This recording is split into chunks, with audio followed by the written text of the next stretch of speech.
Friends, नमस्कार। आप सभी का स्वागत है हमारे यूट्यूब चैनल एजुकेशन जंक्शन में। मेरा नाम है बच्चों अमृत शर्मा। जैसा कि आप सभी स्टूडेंट बहुत अच्छे से जानते हैं कि आज आपका क्लास 10 बोर्ड एग्जामिनेशन का पेपर था।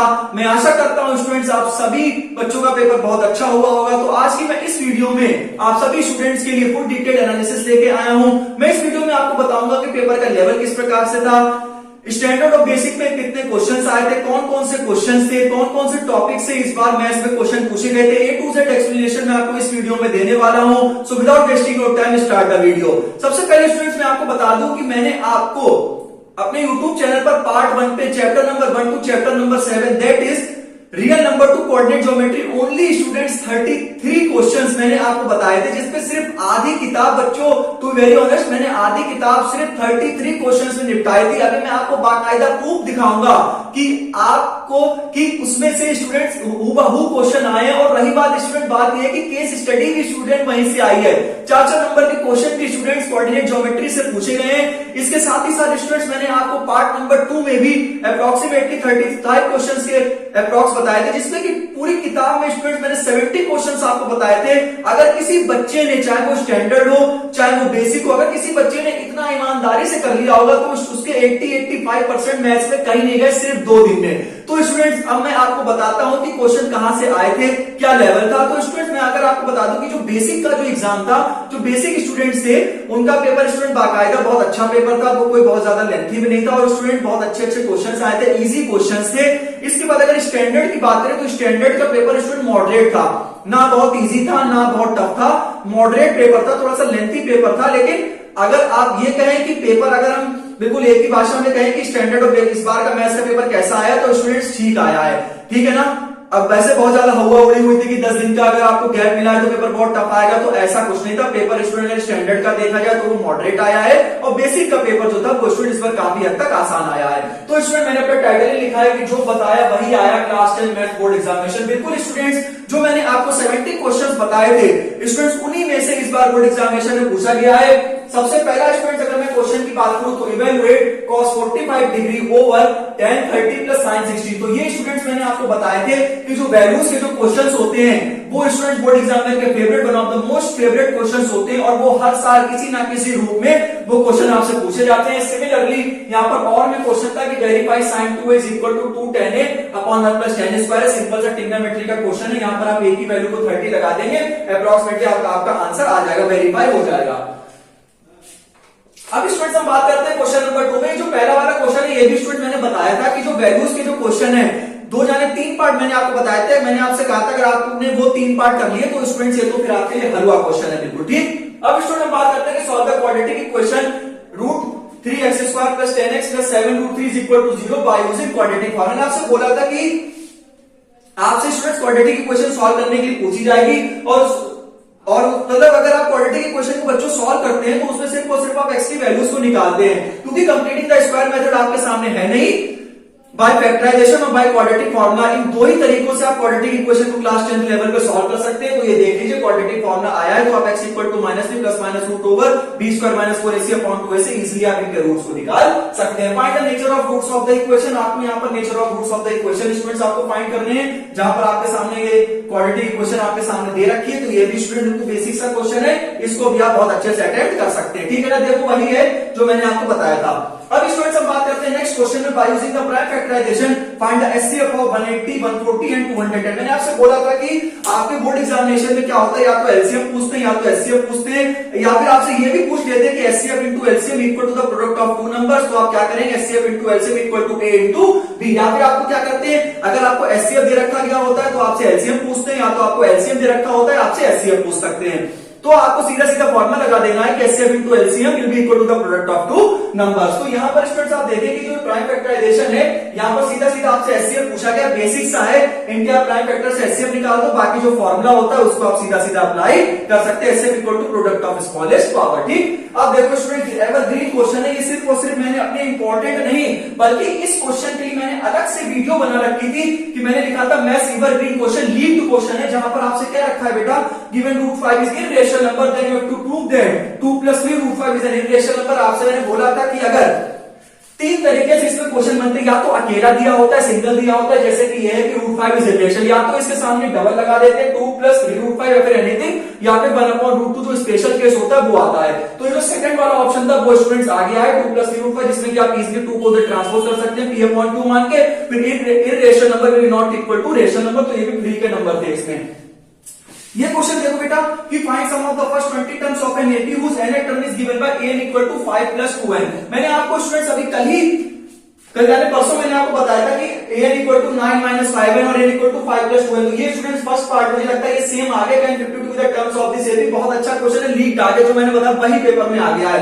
Prove that sin θ upon 1 + cos θ + 1 + cos θ upon sin 2θ will be equal to 2 cos θ। ये भी स्टूडेंट ट्रिग्नोमेट्री का क्वेश्चन है, हमारा बताया हुआ, मुझे लगता है एनसीईआरटी का ही है ये, तो ये भी स्टूडेंट्स आपने इजीली कर लिया होगा। आपसे बोला था कि जो लास्ट वाली एक्सरसाइज है उसको बिल्कुल भी बेटा छोड़ के नहीं जाएंगे। Find the zeros of the polynomial 2x² + 7x + 5 and verify the relationship between the zero and it's coefficient. आपसे बोला था बेटा कि आपके सामने जीरोस निकालने के आएंगे। Find the zeros of the polynomial quadratic equation दे रखी है 2x² + 7x + 5 which is written in the form of the x² + bx + c, जहां पर a की वैल्यू 0 के बराबर नहीं हो, तो थोड़ा फास्ट चलना है क्योंकि पूरा बताना है, ठीक है ना। उसके बाद verify the relationship between the zero and it's coefficient, so you can say the verify alpha + beta = -b/a, alpha * beta = c/a। तो अल्फा + बीटा अलग निकालो, -b/a अलग निकालो, अल्फा * बीटा अलग निकालो, c/a अलग निकालो। तो यहां पर से आप इनको भी सॉल्व कर सकते हैं, बहुत इजी क्वेश्चन है, बहुत प्यारा क्वेश्चन था, आना ही आना था। बोला था कि verify the zeros of its coefficient, या फिर क्वेश्चन कैसा आता है, पहले से ही आपको दे रखे गए होते हैं पॉलिनोमियल और आपसे कहा जाता है कि आप क्वाड्रेटिक पॉलिनोमियल बनाएं, किस फॉर्म में से बनाएंगे, x² - alpha + beta x + alpha * beta. उसके बाद देखो ये देखो 4 नंबर का क्वेश्चन आ गया, फाइंड मीन एंड मीडियन। आपसे बोला था कि मीन मीडियन मोड स्टूडेंट्स अच्छे से पढ़ लो, अच्छे से पढ़ लो, अच्छे से पढ़ लो, आना ही आना है। लॉन्ग में हर साल पूछा जाता है, फ्रीक्वेंसी डिस्ट्रीब्यूशन टेबल उठा लो, चाहे लिटरेसी रेट वाले क्वेश्चंस उठा लो, हर साल बेटा आने ही आने होते हैं। देख लो फाइंड मीन एंड मीडियन। बाकी मैंने पूरा क्वेश्चन नहीं नोट किया ताकि क्वेश्चन बहुत लॉन्ग हो जाता है। सबसे पहले मैंने आपसे स्टैटिस्टिक्स में कहा था बेटा मीन और मीडियन के जो एनसीईआरटी के क्वेश्चन है वो भी लगा लो तो भी हो जाएगा, हो गया होगा। लॉन्ग क्वेश्चन बेटा ये भी आया है, सॉल्व इक्वेशन ग्राफिकली। इसमें मैंने आपको बताया था लीनियर इक्वेशन इन 2 वेरिएबल में या तो सब्स्टिट्यूशन मेथड आता है, या तो एलिमिनेशन मेथड आता है, या तो ग्राफिकली मेथड आता है। बिल्कुल फ्री के नंबर है, x की वैल्यू को रखो, y की वैल्यू को, y की वैल्यू को रखो, x की वैल्यू को 4 या 5 वैल्यू को लगा दो, सीधा सा ग्राफ खींच दो, फ्री के नंबर थे इसमें। अब स्टूडेंट्स हम बात करते हैं क्वेश्चन नंबर 37। आप देख लीजिएगा, मुझे लगता है बेसिक में तो कोऑर्डिनेट ज्योमेट्री से सीधा से डिस्टेंस फार्मूला और सेक्शन फार्मूला से रिलेटेड स्टूडेंट क्वेश्चन पूछे गए हैं, क्योंकि अगर कोऑर्डिनेट ज्योमेट्री से डिस्टेंस फार्मूला सेक्शन फार्मूला ही मेन है तो ये स्टूडेंट्स आपने मुझे लगता है बहुत आसानी से कर लिया होगा। 36 क्वेश्चन स्टूडेंट मुझे लगता है सरफेस एरिया एंड वॉल्यूम से क्वेश्चन इस बार पूछे गए हैं। अगर आपको सरफेस एरिया वॉल्यूम के बेसिक फॉर्मूले भी याद हैं तो भी स्टूडेंट्स आपने क्वेश्चन काफी हद तक अटेम्प्ट कर लिया होगा और उसमें भी स्टूडेंट्स आपको मार्क्स मिल जाएंगे अगर आपके क्वेश्चन से रिलेटेड लिखा है। अब स्टूडेंट्स हम बात करते हैं कि और क्वेश्चन कहां से। मैंने आपको बताया था कि प्रोबेबिलिटी से स्टूडेंट सिर्फ पॉइंट पे नहीं क्वेश्चन आया है, प्रोबेबिलिटी से स्टूडेंट प्रत्येक हर एक सेट में कॉइन से आया है, कार्ड से क्वेश्चन आए हैं और डाइस से क्वेश्चन आए हैं, मार्बल से रिलेटेड क्वेश्चन आए हैं कि हमारे पास 30 ब्लू मार्बल है, 40 ब्लैक मार्बल है, 50 व्हाइट मार्बल है, तो आपको उसके सबकी प्रोबेबिलिटी बतानी है। तो ये भी स्टूडेंट्स आपने पढ़ा होगा, इजी सा क्वेश्चन है, ठीक है ना। तो क्वेश्चन बेटा किससे रिलेटेड पूछे गए, या तो कॉइन से रिलेटेड और कार्ड से रिलेटेड और डाइस से रिलेटेड आपके बेहतरीन क्वेश्चन पूछे गए। और हर साल चाहे आप अगले साल का बोर्ड एग्जामिनेशन का पेपर बेटा उठा के देख लेना, कॉइन है, कार्ड से, डाइस है, ये हर एक सेट में अलग अलग करके क्वेश्चन को पूछे जाते हैं। अब स्टूडेंट्स हम बात करते हैं क्वेश्चन किससे रिलेटेड आए। क्वेश्चन बेटा आए बेसिक प्रोपोर्शनलिटी थ्योरम से और converse of basic proportionality theorem से। ये भी क्वेश्चन देखने को मिले, बेसिक में भी पूछे गए, स्टैंडर्ड में भी पूछे गए। अब स्टूडेंट्स हम बात करते हैं कि भाई स्टैंडर्ड में कैसे क्वेश्चंस पूछे गए। तो स्टैंडर्ड बेटा मैंने आपसे बताया था कि कंसिस्टेंट और इनकंसिस्टेंट में आप a1/a2, b1/b2, c1/c2 से आप इनको सॉल्व कर सकते हैं। और उसके बाद में एपी के भी कई सारे क्वेश्चन पूछे गए हैं, ठीक है। ट्रिग्नोमेट्री के भी बेसिक क्वेश्चन पूछे गए कि थीटा की वैल्यू क्या होगी। और स्टूडेंट्स अगर मैं बात करूं तो उसमें भी स्टूडेंट्स कॉइन के भी क्वेश्चंस हैं, कार्ड के भी क्वेश्चन है और डाइस के भी क्वेश्चंस हैं। तो स्टूडेंट्स ऐसा, और हाँ एरिया ऑफ मेजर सेक्टर के भी उसमें बहुत सारे क्वेश्चन थे जो मैंने आपको एरिया रिलेटेड टू सर्किल में बताए थे, ठीक है ना। कुछ बैलून्स के क्वेश्चन है जो भी मैंने आपको हाइट एंड डिस्टेंस के भी क्वेश्चन बताए थे, एलिवेशन वाले क्वेश्चन आपको बताए थे। तो वो भी स्टूडेंट्स पूरा स्टैंडर्ड में वो भी पेपर इसी में से फंसा है। तो अगर किसी बच्चे ने सिर्फ 70 क्वेश्चन को अपनी ईमानदारी से कर लिए थे तो वो भी 80 to 85% even in 2 to 3 days में भी स्कोर कर सकता है, ठीक है ना। तो ये स्टूडेंट, बाकी बहुत सारे क्वेश्चंस और भी हैं जो मैंने लिखे नहीं है, बहुत सारे क्वेश्चन सुबह हो वही पेपर में आए, ठीक है। बाकायदा आप हमारे वीडियो को चेक करके आप उसमें से मिला सकते हैं कि वास्तव में आया है कि नहीं। बाकी स्टूडेंट्स ये क्वेश्चन तो मैंने आपको अभी कल या परसों ही मैंने अपने YouTube चैनल पर अपलोड किए थे ताकि सिर्फ और सिर्फ सिर्फ बेटा आधी बुक मैंने 33 क्वेश्चन में निपटाई और जो बची हुई आधी बुक है वो भी मैंने अप्रॉक्स 35 क्वेश्चन में निपटा डाली। तो 68 to 70 क्वेश्चन से मैंने आपकी कंप्लीट बुक को मैंने आपको, साथ ही साथ जो मैंने कुछ एग्जांपल्स ही बताया था सर्किल के, कुछ एग्जांपल ही बाकायदा एमसीक्यू में तक वो पूछे गए हैं। कंसेंट्रिक सर्किल्स के उसमें से क्वेश्चन पूछे गए हैं। थीटा की वैल्यू निकालने के क्वेश्चन पूछेंगे, अगर 2 पॉइंट है तो उसमें आप एम की वैल्यू बताई। तो मैंने आपको बताया था कि लीनियर इक्वेशन में एम वाला क्वेश्चन है वो बेटा बिल्कुल भी आपको छोड़ के नहीं जाना है। फ्रैक्शन के कुछ क्वेश्चन थे, reversing the order of digits के क्वेश्चन थे। तो स्टूडेंट पेपर लगभग यही आया है। अब स्टूडेंट्स मैं, आप चाहे तो इसका स्क्रीनशॉट भी ले सकते हैं। तो इसमें स्टूडेंट हर साल का यही है कि चाहे पेपर स्टूडेंट आता बढ़िया ही पेपर आता है मैथ तो, और हर बार बढ़िया ही आएगा। आप स्टूडेंट बिल्कुल भी घबराए ना, बस अगर आप क्या करें एक बार अप्रोच को समझ लें तो आप भी स्टूडेंट्स पेपर बाकायदा लीक कर देंगे। आप स्टूडेंट्स अगर आप 10 से 11 में जा रहे हैं तो अगर आपसे आपके जूनियर क्वेश्चन पूछेंगे कि सर क्या भैया हमें पेपर बता दो, तो आप भी कहेंगे बेटा अच्छा रूट 5 पढ़ लो, रूट 3 पढ़ लो। लेकिन जब आप 10th में थे तो 10th में आप इन्हीं चीजों से बेटा स्ट्रगल करते थे। वो स्टूडेंट्स मुझे नहीं समझ में आया कि क्यों, वो चाहे बाहरी का हो चाहे वो टीचर्स का दबाव हो कि तुम्हें बोर्ड में पता लगेगा। लेकिन जब आप बेटा 11 में पहुंचेंगे तो आपको बाकायदा आप अपने आप से कुछ सवाल करेंगे कि वास्तव में हमें डर लगता था 10th में वो ऐसा कुछ नहीं है। तो ये कॉन्फिडेंस आपका 12th लेवल पर मदद करेगा। तो जो स्टूडेंट्स 10th में आ रहे हैं वो बेटा बिल्कुल भी घबराए ना।